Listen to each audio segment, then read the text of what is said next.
מה אנחנו עושים פה 6:30 בבוקר יום שבת? אתם נמצאים במרכז, אפשר לומר כמעט הארצי, של רוכבי אופני כביש. זה הפנינג לא נורמלי. לשים פה את האוטו ביום שבת זה קשה, צריך להילחם על חנייה. ערים, כביש, זה לא משנה, כל אחד מה שהוא רוצה, עם קבוצה, בלי קבוצה. מה שאתה אומר? מצוין. רוכבי אופניים באים, הם בדרך כלל קונים משהו קליל, לוקחים חטיף אנרגיה, ואחרי הרכיבה הם באים לשתות קפה.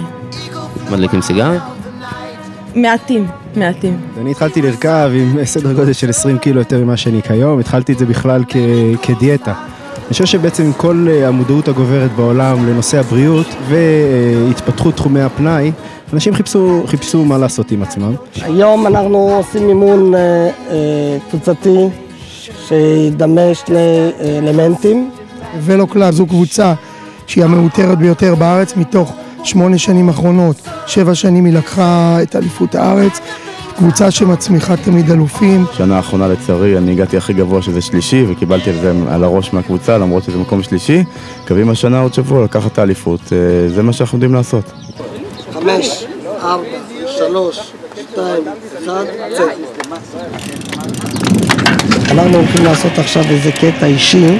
המרחק שנמצא פה בקטע הזה הוא כ18.5 קילומטרים, כאשר המסלול הוא בעיקר גבעות לא קשות, אבל צריך לעבור אותם במהירות אופטימלית.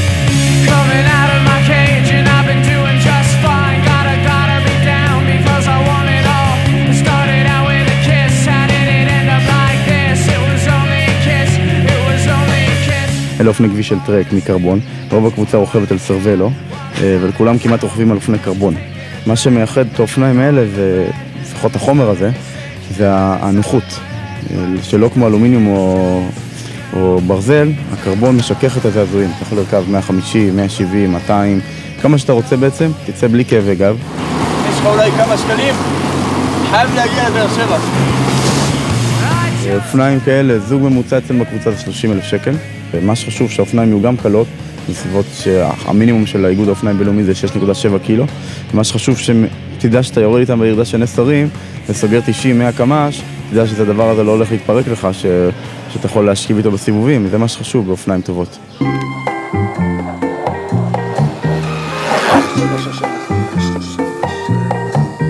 מה ההבדל בין רכיבה סולו לרכיבה קבוצתית? לבד זה משעמם, בהתחלה רכבתי לבד, רכיבה עם קבוצה חתול יותר מענה. מעבר לזה שבקבוצה אפשר להגיע להישגים הרבה יותר טובים, זה מושך אחד את השני, מדרבן אחד את השני, אנחנו לומדים אחד מהשני, אין שום בעיה לקבל מה שנקרא הערות בונות, ובעצם דרך זה להגיע להישגים הרבה יותר טובים. לא סתם ולו קלאב, זה המועדון ששולט בענף הרכיבה בארץ כבר משנת 2000. תחרות אופניים זה לא כמו בנגד שעון, זו תחרות שהיא טקטית, קבוצתית, שנקבעים המון דברים קודם לכן.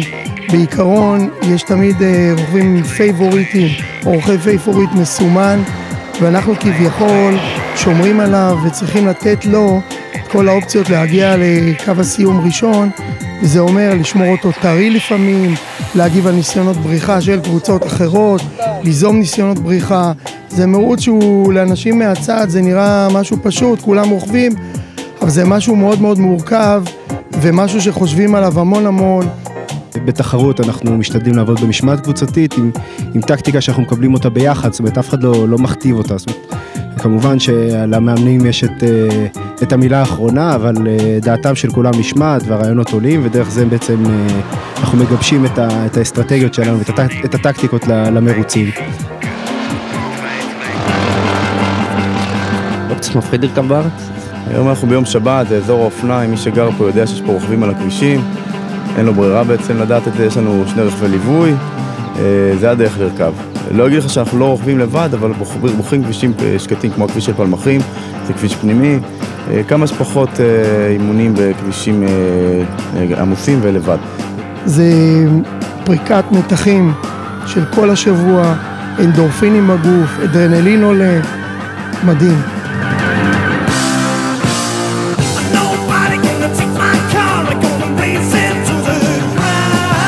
כל שבת אני רואה אותם 6 בבוקר פה, ותמיד אני אומרת להם, מה אתם קיימים כל כך מוקדם? מה אתם באים מתל אביב, מהרצליה, מראשון לפה? ואז יום אחד אמרנו, בוא נראה על מה מדובר.